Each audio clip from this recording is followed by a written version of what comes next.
Você sabe que Lolita não é sobre né? Essa é a parte 2 de um vídeo que já foi postado aqui. Se você ainda não assistiu, eu recomendo que você comece por lá, porque dá um contexto importante pro que vai ser discutido nessa segunda parte. Lolita foi escrito em 1955 por Vladimir Nabokov, que era russo, mas morava nos Estados Unidos na época. Um detalhe interessante é que o livro foi escrito e publicado originalmente em inglês, que nem era a língua mãe do autor, e ainda assim ele tem uma escrita excepcionalmente lapidada, o que é uma demonstração e tanto do quanto Nabokov era um gênio. Mas, bom, isso não vem ao caso. Lolita foi escrito e publicado pouco depois da Segunda Guerra Mundial, que durou de 39 a 45. Era um período de profundas disputas ideológicas, como a Guerra Fria entre os Estados Unidos, onde Nabokov morava, e a Rússia, o país que ele nasceu. Mas talvez ainda mais importante tenha sido uma revelação que veio da própria guerra. Para muita gente foi um choque muito grande notar que gente culta e educada, com pleno acesso à informação, arte e tudo mais, podia seguir as ideologias mais execráveis, como, é claro, o ou seja, que nem todo mundo que se deixava levar por uma doutrina de ódio fazia isso por estar sendo manipulado. Talvez ainda mais assustador do que isso,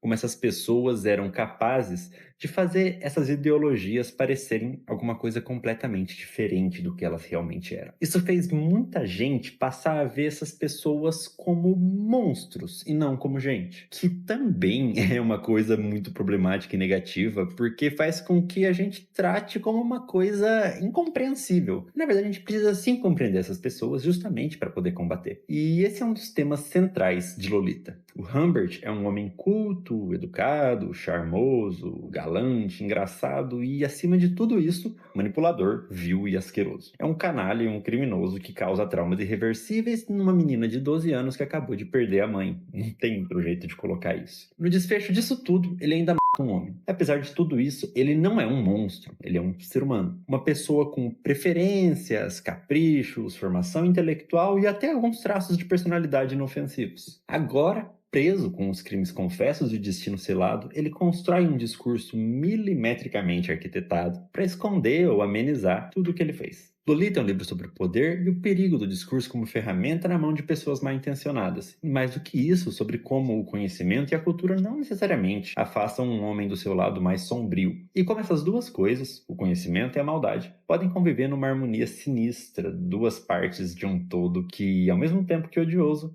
continua sendo inegavelmente humano.